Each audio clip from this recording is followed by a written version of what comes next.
Doctor Sanjay Khatana जी, जो Khatana bulletin के स्वामी हैं, मालिक हैं, और ये खटाना बुलेटिन लाइव सेशन ये समाज के लिए उन्होंने समर्पित किया है। मैं सर्वप्रथम उनका आभार व्यक्त करता हूं, खटाना बुलेटिन टीम का और संजय खटाना जी का। और इस आज के इस लाइव सेशन में जो खटाना बुलेटिन पर हम जो लाइव सेशन ये कार्यक्रम चलाते हैं, ये शख्सियत के नाम से आज हम मेरे समक्ष हैं एक जाने मानी शख्सियत जो गुर्जर बिरादरी का एक ये हम कह सकते हैं कि एक कोहिनूर है।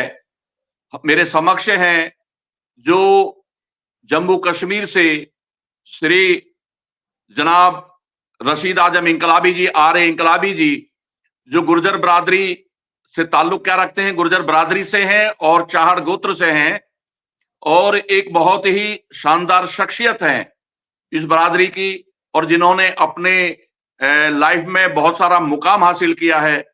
तो मैं आज इस खटाना बुलेटिन लाइव सेशन में उन सभी श्रोताओं का, दर्शकों का भी अभिवादन करता हूं, स्वागत करता हूं, और मैं अपने मेहमान जनाब आर.ए. इंकलाबी साहब को का स्वागत करता हूं इस लाइव सेशन में। और मैं हमारे आज के जो मेहमान हैं जनाब इंकलाबी साहब, जो कश्मीर, जम्मू कश्मीर प्रशासनिक सेवा में रहे हैं और कई बड़े बड़े पदों पर आपने बहुत बड़े जिम्मेदारी जो स्टेट लेवल के जो प्रशासनिक पद हैं उन पर आपने काम किया है। मैं इंकलाबी साहब आपसे आपका परिचय जानना चाहता हूं और आप अपने बारे में बताएं कि आप कहाँ के रहने वाले हैं और गांव से, कहां से, कैसे, सब वो सारा आप जो है अपने परिचय स्वयं बताएं जनाब इंकलाबी साहब। जसवीर भाटी जी, मैं ये कहूँगा कि जो हमारी ये नौजवान नस्ल है, ये पहली नस्ल है जो पढ़ लिख रही है। तो रियासत जम्मू व कश्मीर में जितने गुजर बकरवाल तबका से नौजवान रहते हैं, उनकी कहानी तकरीबन एक जैसी है। उन्होंने गूनागू मुश्किलात देखी हैं, स्कूल नहीं होते थे, अनपढ़ता बहुत थी, गाइडेंस नहीं थी।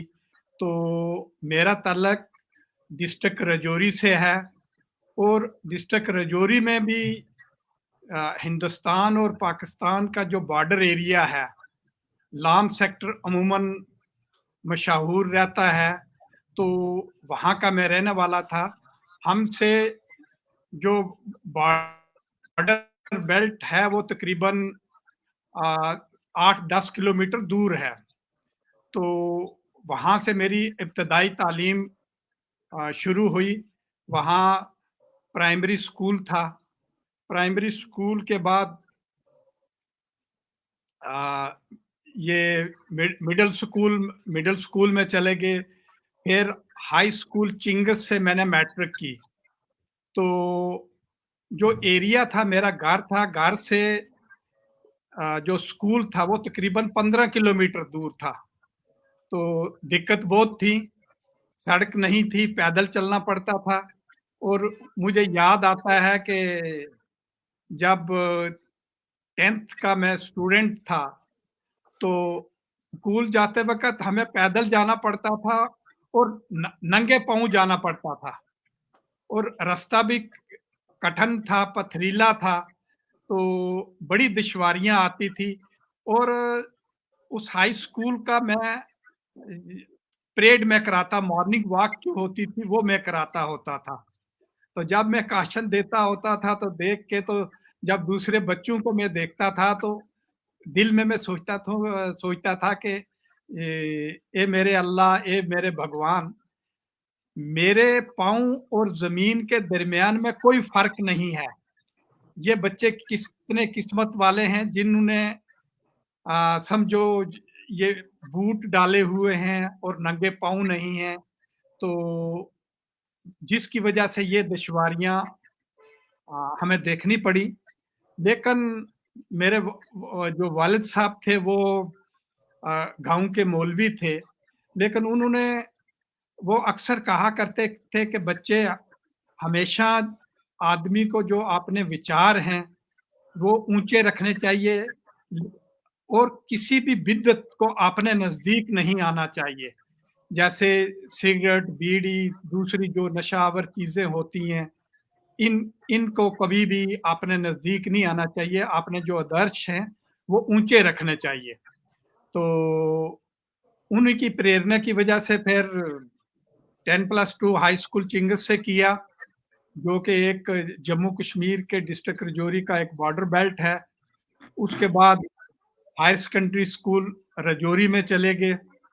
वहां भी जो अब रहने की दिक्कत थी,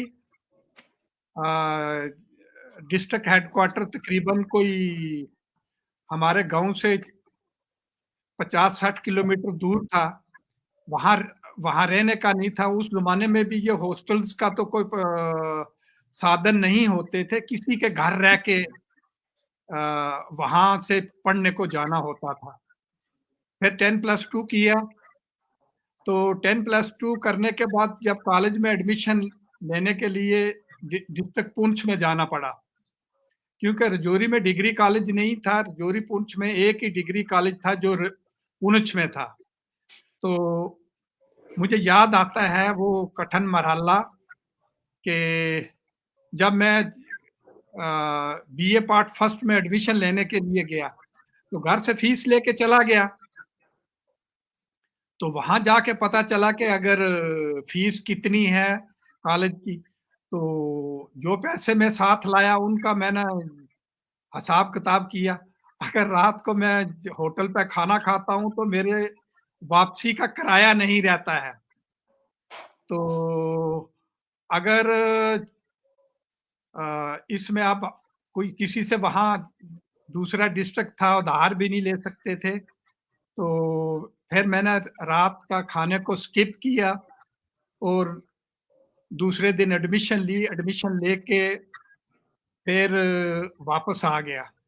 तो ये जो कहानी है तकरीबन जम्मू कश्मीर के हर घर की, हर नौजवान की, हर फर्द की कहानी है।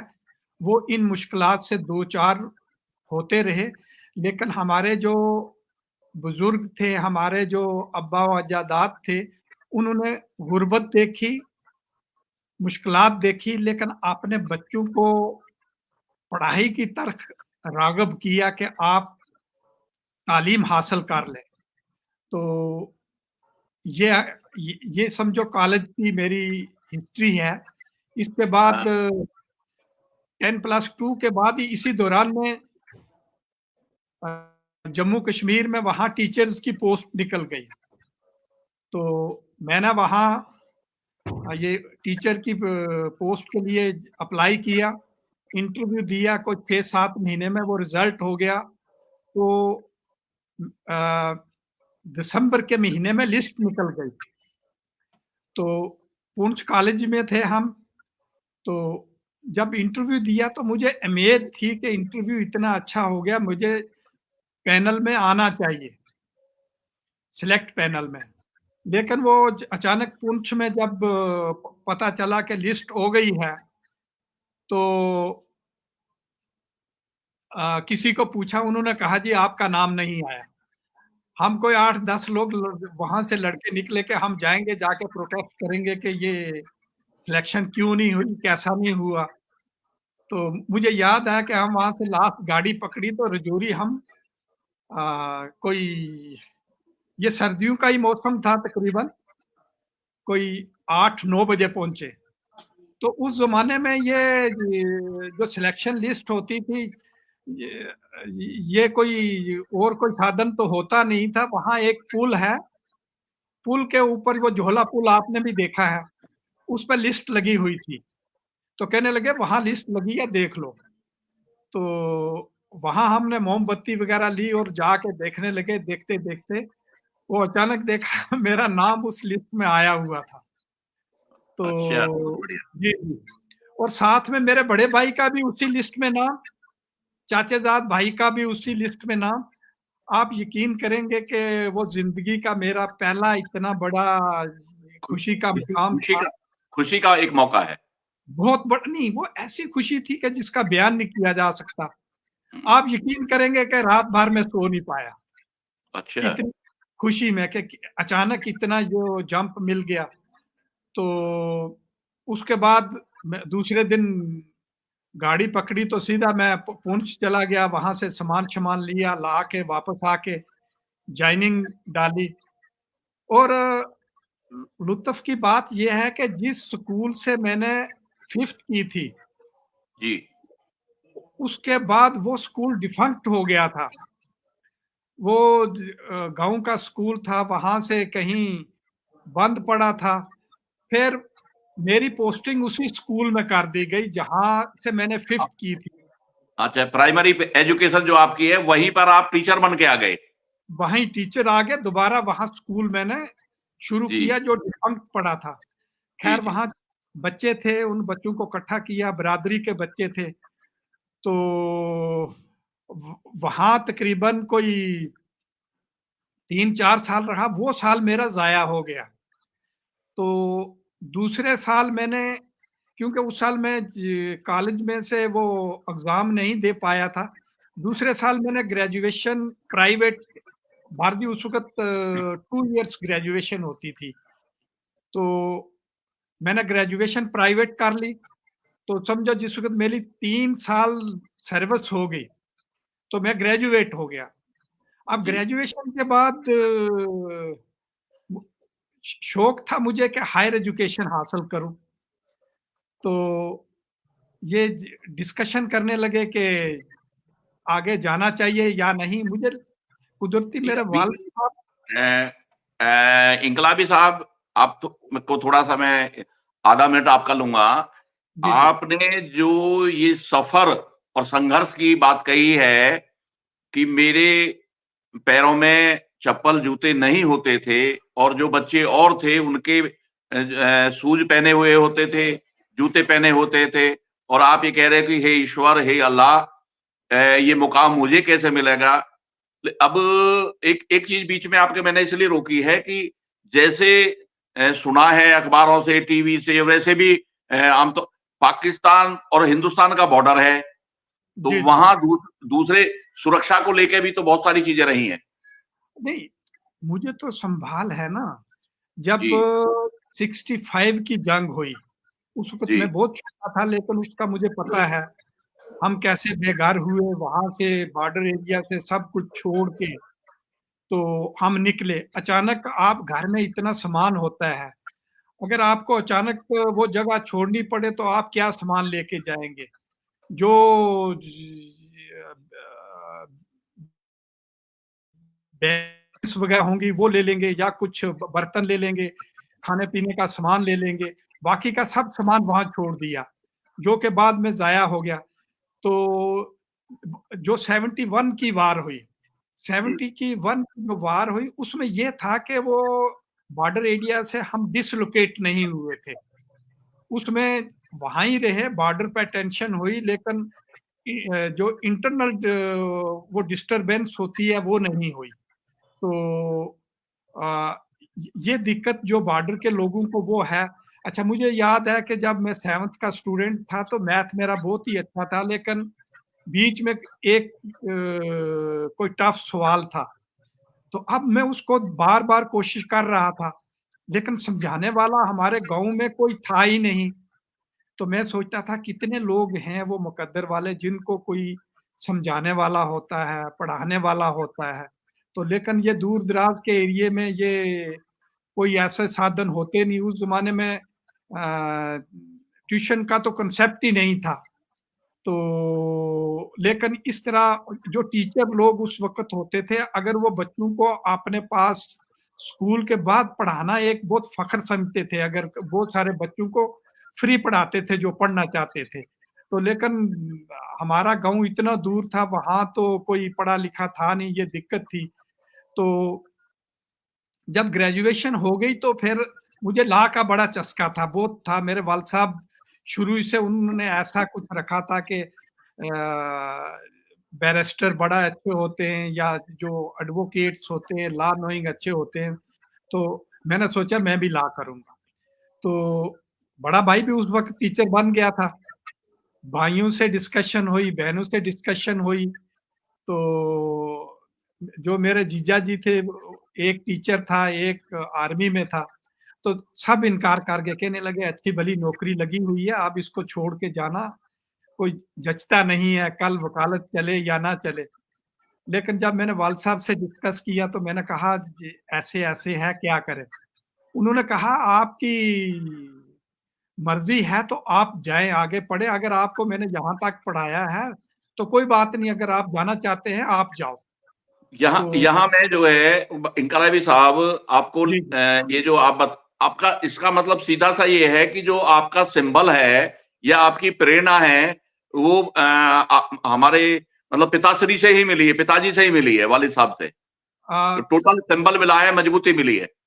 नहीं, वाल साहब भी हैं, उनका बहुत बड़ा डायरेक्शन थी, लेकिन मेरे मामू थे फैज हुसैन इनकलाब, वो अच्छा। बड़े रिवोल्यूशनरी लीडर थे। और उन्होंने जब बख्शी गुलाम मोहम्मद साहब का दौर आया तो बख्शी साहब तो उस वक्त ये करते थे कि जब आना जिसको मर्जी मैंडेट देना, टिकट देना। तो उन्होंने रजौरी में कहा कि एक मैंडेट शाल साहब को मिलेगा, एक और किसी को कहा उनको मिलेगा। तो वो खड़े हो गए। उन्होंने कहा राय आमा का एहतराम करना चाहिए, क्योंकि रजौरी डिस्ट्रिक्ट में जो गुजर पॉपुलेशन थी वो उसका काफी बड़ा ये आबादी है।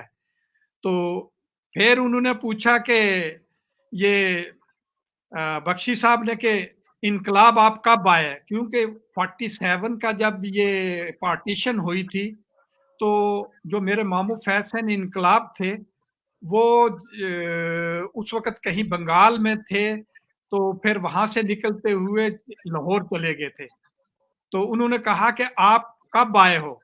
तो उन्होंने जवाब दिया एक दफा मैं 47 में आया था, अब दोबारा आने वाला हूँ। तो वहाँ एक थन्ना मंडी के कश्मीरी यंग नौजवान था, तो उन्होंने वो खड़े हो गए। उन्होंने कहा नहीं, जो इनकलाब साहब कह रहे हैं राय आमा का एहतराम होना चाहिए, ये ठीक कह रहे हैं। ये तो राय आमा क्या है?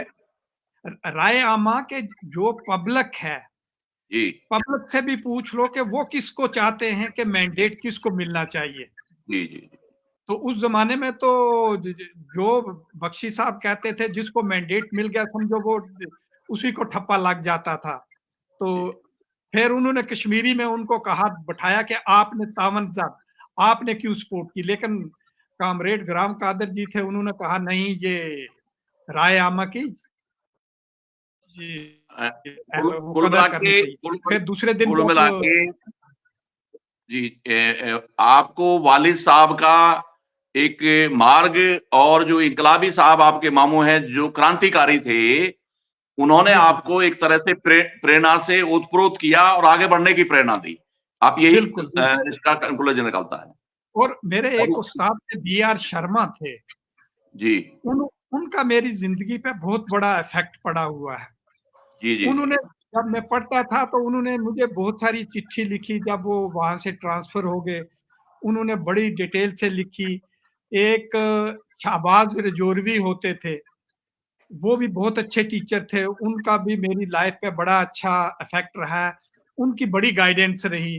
प्राइमरी लेवल में एक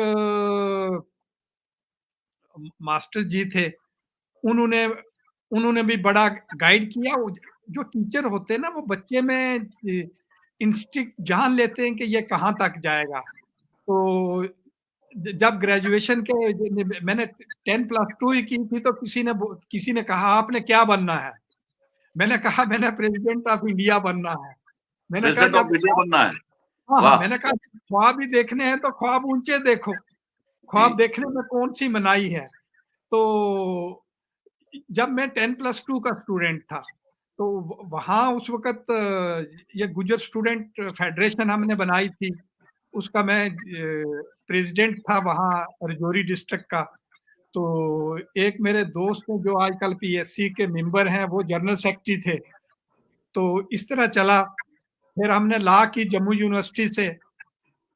लॉ करने के बाद जब 87 में लॉ कर ली, तो लॉ करके दोबारा मैंने जाके टीचर ज्वाइन कर लिया। तो जब लाइसेंस बन गया, उस वक़्त भी मेरे लिए बड़ा मुश्किल वक़्त था कि अब अगर प्रैक्टिस करनी है तो टीचिंग लाइन में से जो गवर्नमेंट मुलाज़िम से रिज़ाइन करना है।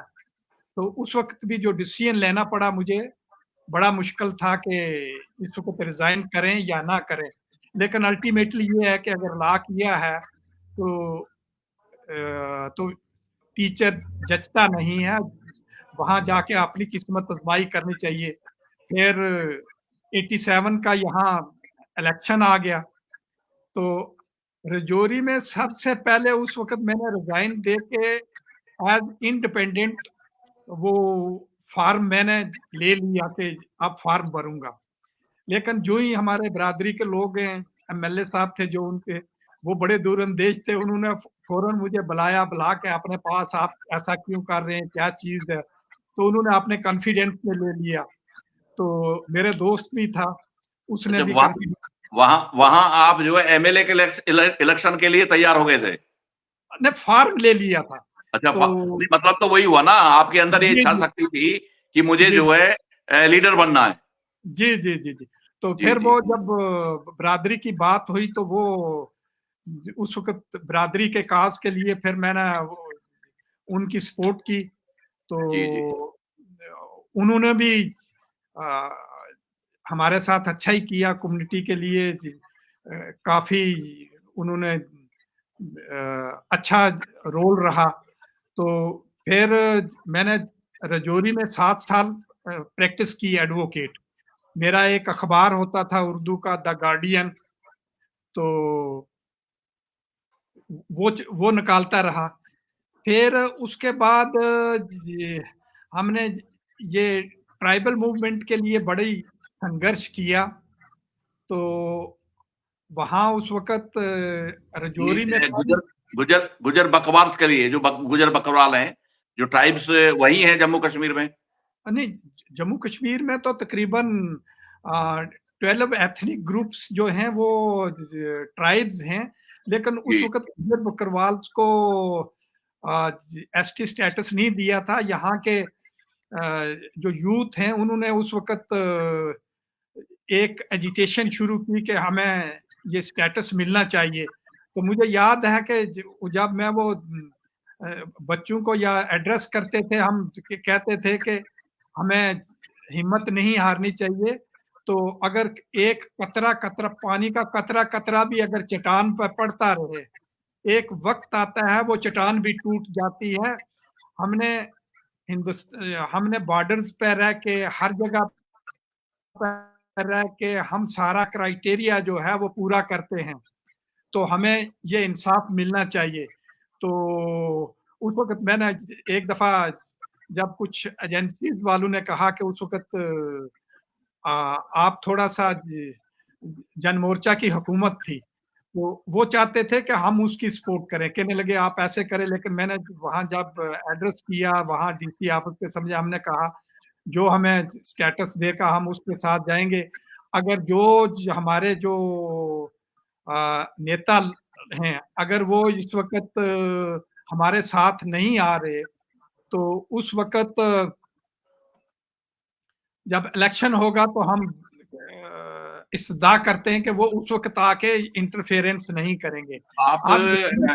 प्रशासनिक सेवा में जो आए हैं, जी, मतलब ये तो आपका हो गया, स्ट्रगल हो गया, उस तरह का प्रैक्टिस का है और ये सब है। जो प्रशासनिक सेवा में जो आप आए हैं, वो उसका थोड़ा-सा हमें जी, जानकारी आप दें, क्योंकि कार्य का विवरण बहुत बहुत ज़रूरी है। जी, जी, जी।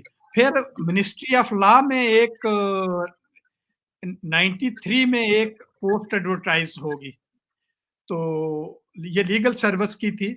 तो उसके लिए 7 साल एज़ एडवोकेट या 7 साल एज़ जुडिशियल ऑफिसर्स की रिक्वायरमेंट थी। तो वहाँ जब मैंने इंटरव्यू दिया, तो मिनिस्ट्री ऑफ लॉ में मेरी असिस्टेंट लेजिस्लेटिव काउंसिल सिलेक्शन हो गई। जी। तो उस वक़्त भी जब दिल्ली में समझो 94 में कोई उतना हम एडवांस नहीं थे, वहाँ भी हो डिस्कशन होगी कि जाना चाहिए नहीं जाना चाहिए। अल्टीमेटली 2-4 लोग हैं, मेरे दोस्त हैं, उन्होंने कहा आप चले जाओ, वहाँ ज्वाइन करना चाहिए। और हमारे एक उस वक्त डीएफओ साहब थे, मैं स्टैंडिंग काउंसिल था फॉरेस्ट का उस वक्त, उनके साथ आना जाना था, उनसे साथ डिस्कशन करने लगे जम्मू कश्मीर के कितने लोग बाहर रहे हैं, आपको वापस ले आएंगे। जब मैंने मई में दिल्ली में ज्वाइन किया मिनिस्ट्री ऑफ लॉ में, तो जम्मू कश्मीर का रहने वाला, वहाँ तो गर्मी इतनी थी, तो 2-3 महीने के बाद मैं इतना मजबूर हो गया कि मैंने सोचा मैं रिजाइन करूं। लेकिन सेक्रेटरी लॉ वहाँ जो थे वो बड़े अच्छे थे, उन्होंने कहा नहीं हम आपको डेपुटेशन पे जम्मू कश्मीर भी भेज सकते हैं। तो उस वक्त एक राजेश पायलट साहब के साथ ओएसडी हुआ करते थे, वो डीआईजी रैंक के थे, मिस्टर खान।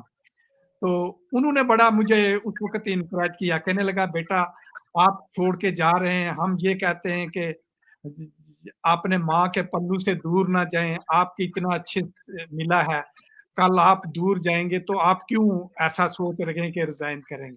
फिर वहां मिनिस्ट्री ऑफ लॉ में मैं 5 साल रहा, उसके बाद डेपुटेशन पे जे गवर्नमेंट में आ गया, यहाँ ट्रांसफर ऑफ सर्विस होगी और मैं यहाँ ऑब्जर्व हो गया। फिर जी जी। यहाँ मैं लॉ डिपार्टमेंट में भी रहा, सेक्रेटरी गुजर बकरवाल भी रहा, एडमिनिस्ट्रेटिव अफसर भी रहा, बहुत सारी जगहों पर मैं एसडीएम भी रहा। तो फिर मुझे काम करने का मौका मिला स्कूल एजुकेशन डिपार्टमेंट में, मैक्सिमम पीरियड वहाँ रहा। वहाँ जब मैं स्कूल एजुकेशन डिपार्टमेंट में रहा तो वहाँ तकरीबन जब मैंने देखा तो जो ओपन मार्केट में बहुत सारे पढ़े लिखे बच्चे थे, इन सर्विस भी बहुत सारे लोग क्वालिफाइड थे, लेकिन डीपीसी नहीं हो रही थी। बीच में एडमिनिस्ट्रेटिव लेवल पर बहुत सारी खामियां होती हैं। कुदरती एक सेक्रेटरी है जो आजकल इलेक्शन कमीशन में है, तो वो हरदेश कुमार जी सेक्रेटरी थे, तो हमें मौका मिल गया वहाँ काम करने का। तो डिप्टी सीएम भी आ गए, वो एजुकेशन मंत्री थे, उन्होंने कहा कि दिक्कत क्या है। मैंने कहा दिक्कत ये है कि हर जगह लोग है लेकिन विल पावर नहीं है। तो कहने लगे तो आप क्यों नहीं करते। मैंने कहा मैं इस सब्जेक्ट को डील नहीं करता। उन्होंने उनको बुलाया, बुला के कहा कि आप ये सीनियर ऑफिसर है तो इसको गजटेड का काम दे दो, ये देखेगा। फिर हमने प्रमोशंस का सिलसिला किया अकॉर्डिंग टू रिक्रूटमेंट रूल्स। कोई 15,000 के करीब हमने प्रमोशन की, right from class 4 to joint director तक। तो उसमें हमने रूल्स को वायलेट नहीं किया, लेकिन जितने जम्मू कश्मीर में आजकल लोग सीईओ, प्रिंसिपल, लेक्चरर वगैरह नजर आ रहे हैं, वो उसी दौर के हैं। उसके बाद आप जो आपने जैसे ही कलम आपके हाथ में आई, आपने वो काम किया जो एक जिम्मेदार ऑफिसर को करना चाहिए, और एक जिम्मेदार बिरादरी के हिसाब से भी आपने वो काम किया। बिल्कुल बिल्कुल, मैं ये जी कहूँगा हमारी जो वो टीम बन गई थी एक, जी वो टीम बहुत अच्छी थी। जो हम जैसे कई दफा ये कहते हैं ना, डिमांड करते हैं ऐसा होना चाहिए, ये होना चाहिए, इंसाफ मिलना चाहिए। एजुकेशन डिपार्टमेंट में आप स्टेट लेवल पर आप एजुकेशन सेक्रेटरी रहे?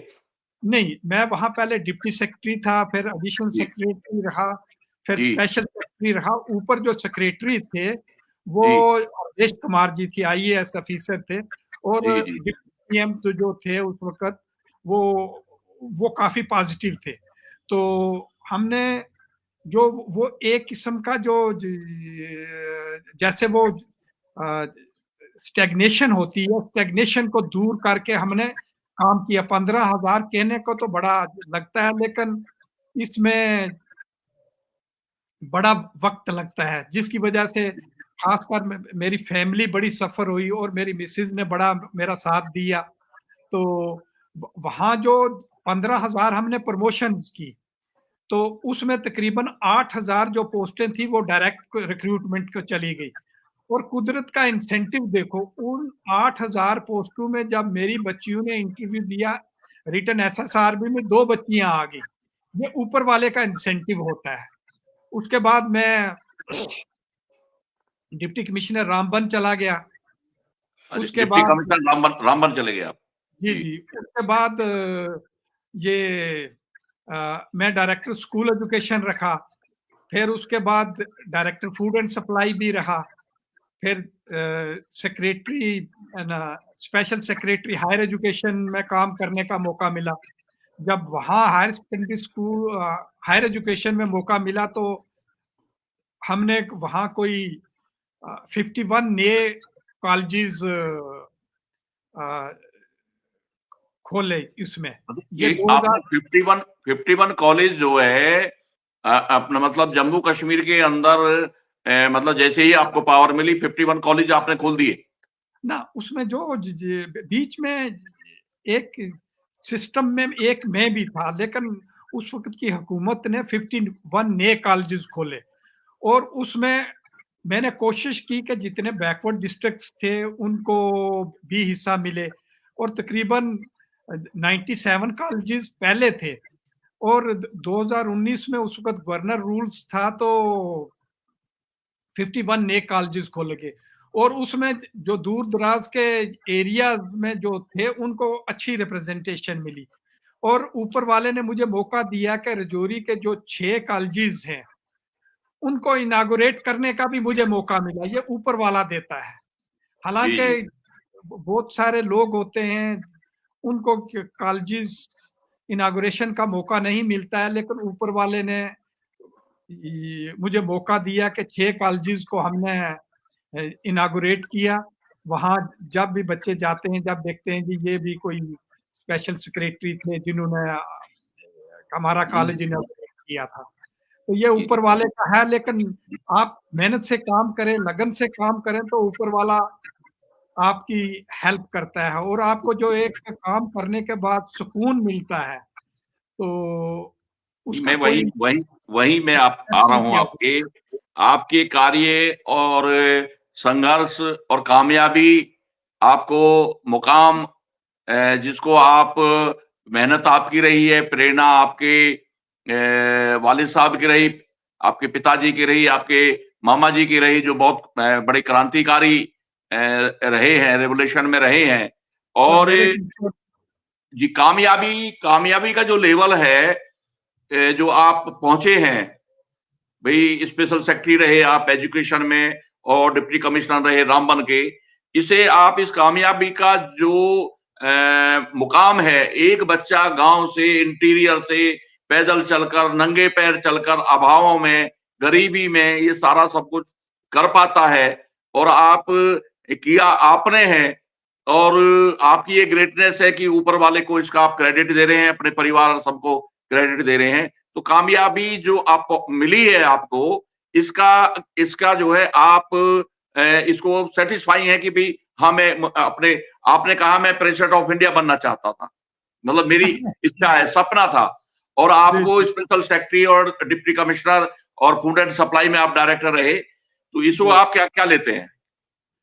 आ, देखें, ये एक कलेक्टिव अप्रोच थी। इसमें मेरे जी फैमिली का है, हमारे जो यहाँ के टीचर्स हैं उनका रोल है, फिर जो मेरा सोशल सर्कल था उनका था और हमारे जो बरादरी के या दूसरे जो हमारे एरिया के पॉलिटिशियंस थे उन्होंने बहुत इनकरेज किया।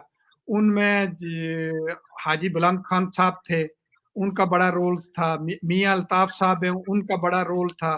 मियाँ बशीर साहब थे, उनका बड़ा रोल था। चौधरी तालिब साहब हैं, उनका बड़ा रोल है। मेरे और साथी हैं, उनका बड़ा रोल है। तो मिर्जा अब्दुल रशीद जी थे, एमएलए थे, उनका बड़ा रोल रहा है, वो गाइड करते रहे। सादिक मलिक जी थे, वो बड़ा रोल उनका रहा गाइडेंस में। ये जो आपके एरिया के जो सोशल लोग होते हैं, काम करते हैं, उनका बड़ा रोल होता है अपने यंग्स को आगे गाइड करने, बढ़ाने में। तो ये और खास करके जो मुझे प्रेरणा मिली वो मेरे वालिद साहब की बिल्कुल। थी। तो मुझे उन्होंने पढ़ाई के लिए एक घर में छोड़ा तो मुझे कहने लगे कि बच्चे मैं चाहता हूँ कि मुझे तेरे कलम से, तेरे हाथ से, तेरे पाँव से, तेरी आँख से, तेरी ज़ुबान से ऐसी कोई एक्ट ना करना जिसकी मुझे शिकायत मिले, ताकि सोशल लेवल के ऊपर तेरी कोई मुझे शिकायत नहीं मिलनी चाहिए, ताकि तू आगे कुछ करो। इंकलाबी साहब, जी, जी। इंकलाबी साहब, आप पूरे देश की बिरादरी में जाने जाते हैं, गुजर बिरादरी में आपका नाम है कि इंकलाबी साहब एक बहुत सोशल पर्सनालिटी है, एक एडमिनिस्ट्रेटिव उस पर रहकर आपने बहुत सारा काम किया है। जो अदर अदर स्टेट के गुजर हैं, जैसे आप दिल्ली में भी रहे हैं, उस समय आपके टाइम में पायलट साहब जैसे मिनिस्टर भी रहते थे, जी, और जी, बहुत जी। सारे लोग। आपको अदर स्टेट के गुजर से क्या कुछ सीखने को मिला या क्या कुछ सपोर्ट मिली? मैं ये कहूँगा कि मुझे ही नहीं, जम्मू कश्मीर के गुजर्स को जो इस यहाँ तक पहुँचाने में हमारे दिल्ली, राजस्थान या यूपी के जितने गुजर्स हैं, चाहे वो पॉलिटिशियन है, रामचंद्र विकल जी थे या राजेश पायलट जी थे या दूसरे जो सोशल लीडर्स थे या पॉलिटिशियन थे, उनका बहुत बड़ा एम रोल है। आप यकीन करेंगे कि जब हम हमें पता चला, जब पहली दफा वहां गए थे, पहले तो हम सोचते थे यहाँ बॉर्डर बेल्ट में रहते थे, हम कहते थे गुजर सिर्फ मुसलमान गुजर होता है। जी। हमें ये पता ही नहीं था कि हिंदू गुजर भी होता है, सिख भी होता है, बौद्ध भी है, ईसाई भी है। हम यहाँ थे, जब हम बाहर निकले तो हमें पता चला कि हमारी बिरादरी तो बहुत बड़ी है। ये पाकिस्तान में भी है, अफगानिस्तान में भी है, इंग्लैंड में भी है, और जम्मू कश्मीर के जो गुजर मेन स्ट्रीम्स में है, इसका बहुत बड़े जो श्रेय है, जो इनका क्रेडिट है, मैं दिल्ली, राजस्थान और उनके गुजरों को देता हूँ। जब हम लोग देखते हैं जम्मू कश्मीर के जो गुजर्स हैं आम, वो रामचंद्र जी को भी उतना ही इज्जत करते हैं, कृष्ण महाराज जी को भी उतनी इज्जत करते हैं जितना कि हिंदू गुजर करते हैं। जब भी ये कोई हमारी बहन या माँ हिंदू गुजर हमें मिलती है, अच्छे काम पकड़ती है, एक दिल को तस्कीन मिलता है। और वाह! हमें हमें जो मुसलमान गुजर हैं ना, हमें ये नहीं है कि ये हिंदू है, ये मुसलमान है, ये सिख है, ये ईसाई है। हम में ये कहते हैं कि कुरान पाक में है कि 1,24,000 पैगंबर हुए, उसमें से सिर्फ 24 पैगंबरों का जिक्र है। पता नहीं हर दौर में ऊपर वाले ने, भगवान ने, अल्लाह ने लोगों को गाइड करने के लिए मैसेंजर भेजे हुए हैं। अब जिसको आप राम जी कहते हैं या कृष्ण भगवान जी कहते हैं, पता नहीं वो उस जमाने में मुसलमान उसको क्या कहते हैं। लेकिन ये है, मैं अक्सर यहाँ जब भी महफिल में कहता हूँ कि कृष्ण महाराज जी को तो गुजरू ने पाला पोसा बड़ा किया, लेकिन हमसे छीन कर लेते गए वो दूसरे लोग।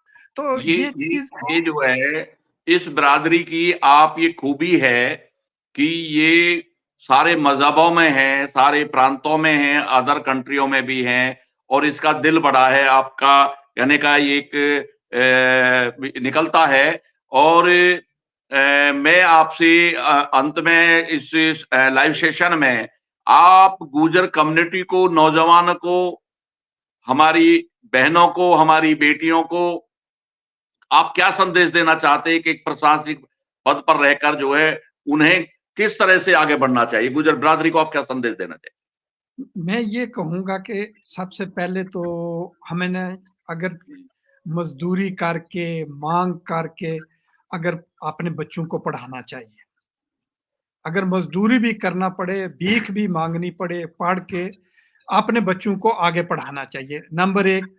नंबर दो, बिरादरी में टॉलरेंस होना बड़ा जरूरी है। टॉलरेंस जो होनी है, टॉलरेंस आनी चाहिए। हमें कभी लॉ एंड ऑर्डर को अपने हाथ में नहीं लेना चाहिए, कानून के दायरे के अंदर रह के करना चाहिए। और तीसरा ये कि मैं ये कहूँगा कि अगर ऊपर वाले ने ये पूरी सृष्टि जो बनाई है, अगर वो चाहता सब मुसलमान ही बनाना, वो बना सकता था, सब हिंदू ही बनाना चाहता बना सकता था, सब क्रिश्चियन ही बनाना चाहता, बना सकता था। लेकिन उसने जो ये रंग-बिरंग के मज़हब बनाए हैं, उन हर मज़हब की हमें कदर करनी चाहिए, एहतराम करना चाहिए और हमें एक्सट्रीमिस्ट नहीं बनना चाहिए। हमें मुझे ये देखें जैन कम्युनिटी जो है, जैन कम्युनिटी थोड़ी-सी है, लेकिन कितना वो अपनी बिरादरी के लिए करते हैं। उनको कोई भी एक्सप्लॉइट नहीं कर सकता। उनके बच्चे पढ़े-लिखे हैं, लेकिन मैं ये कहूँगा कि हमारी बिरादरी जो है ना, वो हम बहुत एक्सप्लॉइट हो जाते हैं। मज़हब के नाम पे भी, ज़ात-पात के नाम पे भी, हमें पता ही नहीं होता, लोग हमें इस्तेमाल कर लेते हैं, लेकिन फ़ायदे लेने के वक़्त जो है वो हमें इग्नोर कर देते हैं। लेकिन जब कहीं यूज़ करना होता है, हमें मज़हब के नाम पे, दूसरे नाम पे हमें यूज़ कर लेते हैं। हमें इन चीज़ों से दूर रहना चाहिए और क्रिटिकली एनालाइज़ करना चाहिए। जो हमारे बच्चे पढ़ रहे हैं, हमारी जो बेटियाँ पढ़ रही हैं, उनसे मैं इस्तदा करूँगा कि आपको एक मर्यादा में रह के आपको अपनी ज़िंदगी, अपनी तालीम आगे रखनी चाहिए। लेकिन हमारे बच्चों ने या हमारी बेटियों ने जिन्होंने थोड़ी-सी भी मर्यादा से बाहर गईं, तो उन्होंने सफ़र ही किया है। तो हमें इसके लिए अपनी जो एक लक्ष्मण रेखा होती है, उस लक्ष्मण रेखा को पार नहीं करना चाहिए और तालीम हासिल करने के लिए कहीं भी चले जाएँ, टॉलरेंस होनी बहुत ज़रूरी है। तो जो बिरादरी का जो अपना बिरादरी की एक आइडेंटिटी रखनी चाहिए।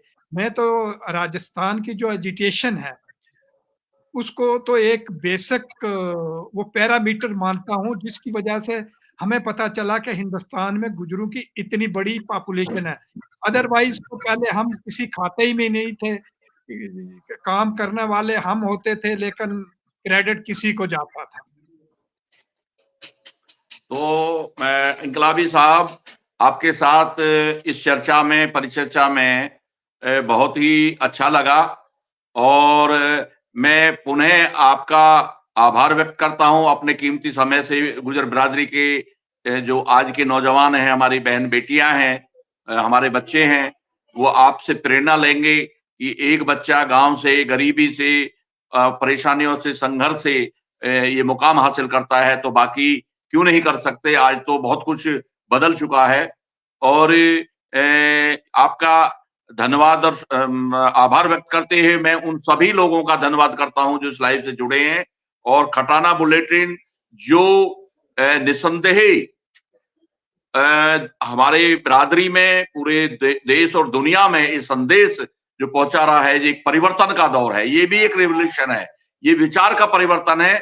मैं पुनः जो है खटाना बुलेटिन की टीम और उसके खटाना बुलेटिन के जो चलाने वाले हैं और इसके जो श्री अपने डॉक्टर संजय खटाना जी का आभार व्यक्त करता हूं और निरंतर ये जी जम्मू कश्मीर के तमाम गुजर भाइयों की तरफ से और लोगों की तरफ से खटाना बुलेटिन का मैं भी शुक्रगुजार हूं और उन्होंने खटाना बुलेटिन की वजह से राजस्थान, मध्य प्रदेश, जम्मू कश्मीर, यूपी, हिमाचल प्रदेश और इवन पाकिस्तान, इंग्लैंड और अमेरिका में जो गुजर हैं, सऊदी अरब में जो गुजर भाई हैं, वो सब जुड़ गए हैं।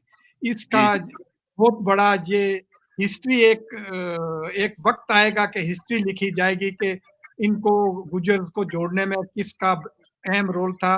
तो खटाना बुलेटिन का भी मैं भी तहे दिल से और आपका जसमीर भट्टी जी, आपका दिल तहे से शुक्रिया अदा करता हूँ। बहुत बहुत